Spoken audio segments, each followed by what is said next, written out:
Hey Jans, ഇന്ന് what I eat in my cousins wedding കണ്ടാലോ? എന്നെ പോലെ എത്ര പേരുണ്ട് ഫുഡ് കഴിക്കാനായിട്ട് എക്സൈറ്റഡ് ആയിട്ട് ഒരു കല്യാണ വീട്ടിൽ പോകുന്നത്. ചെന്ന ഉടനെ തന്നെ ആദ്യമേ ഒരു ഗ്രേപ്പ് ജ്യൂസ് കുടിച്ചുകൊണ്ടാണ് ഉദ്ഘാടനം ചെയ്തത്. അതിനുശേഷം പിന്നെ ഒരു ലൈം പ്ലസ് മൊഹീറ്റോ കുടിച്ചിട്ടുണ്ടായിരുന്നു. ഈവനിങ് സ്നാക്സ് വാതിക്കല് ബജ്ജിയും പഴംപൊരിയും അറേഞ്ച് ചെയ്ത് വെച്ചിട്ടുണ്ടായിരുന്നു. ഒപ്പം ചായയും കാപ്പിയും പണ്ട് തൊട്ടേ എന്റെ സോൺ അല്ലാത്തത് കൊണ്ട് ഒരു പഴംപൊരി കഴിച്ച് അഡ്ജസ്റ്റ് ചെയ്തു. അയ്യോ, ഫുഡ് കഴിക്കുന്നതിന്റെ ഇടയ്ക്ക് ചെറുക്കനെ പെണ്ണിനെ കാണിക്കാൻ വിട്ടുപോയി. ഇതാണ് അശ്വതിയും അർജുനും. ഇത് നമ്മുടെ കൊച്ചുണ്ടാപ്പറി കസിൻ ആണ് കേട്ടോ. ഇനി നമുക്ക് അകത്തിരുന്ന് ഫുഡ് അടിയാവാം. ആദ്യമേ ഒരു ചപ്പാത്തി, പിന്നെ കുറച്ച് സാലഡ്, അതിനോടൊപ്പം ചിക്കൻ കറിയും ചിക്കൻ ഫ്രൈയും. അല്ല, ഈ കഴിക്കുന്നതൊക്കെ എങ്ങോട്ട് പോകുന്നു ദേവി എന്നുള്ള കമന്റ് നിരോധിച്ചിരിക്കുന്നു.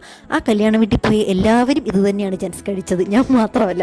വ്ലോഗിൽ കാണുന്നതുകൊണ്ട് ഇങ്ങനെ മത്തങ്ങ പോലെ ഇരിക്കുന്നതേ ഉള്ളൂ. സെക്കൻഡ് ട്രിപ്പിന്റെ ഭാഗമായിട്ട് കുറച്ച് റൈസും ഒരു പൊറോട്ടയും പിന്നെ കുറച്ച് ഫ്രൂട്ട്സുമാണ് ജെൻസ് എടുത്തത്. ചെറുക്കനും പെണ്ണ് സ്റ്റേജിൽ നിന്ന് കേക്ക് മുറിച്ചു. അതിനകത്തുനിന്ന് ഒരു കൊച്ചു പീസ് ഞാനും എടുത്ത് കഴിച്ചു. അവരുടെ കൂടെ സ്റ്റേജിൽ നിന്നൊരു ഫോട്ടോയും എടുത്ത് ഇന്നത്തെ വാട്ട് ഐ ഈറ്റിന്റെ ഇടയിൽ അവസാനിച്ചു. So bye gents, love you, take care.